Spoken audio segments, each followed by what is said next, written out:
तो दोस्तों ट्रेंडिंग में गाना लाना है तो खेसारी लाल यादव के फैन से पूछो, गाना को कैसे हिट कराना है तो खेसारी लाल यादव के फैन से पूछो, उससे पूछो जी खेसारी लाल यादव के गाना को कैसे ट्रेंडिंग में लाता है। तो यह होता है खेसारी लाल हिट मशीन का फैन का पावर। तो दोस्तों बता दें कि तो दोस्तों बने रहिए इस वीडियो में, आप लोगों को देंगे खेसारी लाल यादव के फैन के बारे में फुल जानकारी और गाना बारिश गाना के बारे में भी फुल जानकारी। तो बने रहिए इस वीडियो में।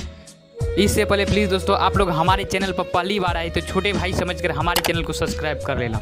दोस्तों खेसारी लाल यादव के फैन इतना भी यूट्यूब पर है कि खेसारी लाल यादव का कोई भी गाना क्यों नहीं हो, टीचर हो या वीडियो हो, किसी भी क्यों न गाना हो, उसको ट्रेंडिंग में ला देते हैं। दोस्तों बता दें कि एक दिन पहले वायरल म्यूजिक से खेसारी लाल यादव का बारिश का टीचर रिलीज हुआ है। दोस्तों उस गाना का भी 14 नंबर पर ट्रेंडिंग में खेसारी लाल यादव के फैन लाभ दिया है। दोस्तों ऐसे ही खेसारी लाल यादव के फैन यूट्यूब पर तहलका मचाते रहेगा और विरोधी का देह जलते रहेगा। दोस्तों इस गाना का फुल वीडियो सॉन्ग आप लोगों को 9 अक्टूबर को देखने के लिए मिलेगा वायरल म्यूजिक पर। दोस्तों यह हिंदी गाना है 2022 का बारिश सॉन्ग। दोस्तों बता दें कि इस गाना को बहुत हाई लेवल पर शूट किया गया है। तो दोस्तों यह एक अपडेट था। अपडेट आप लोगों को कैसा लगा कमेंट में जरूर बताइए और मैं वीडियो कहीं पर समाप्त करता हूँ। फिर से मिलेंगे एक अगले वीडियो में, तब तक के लिए बाय बाय, लव यू मेरे दोस्त।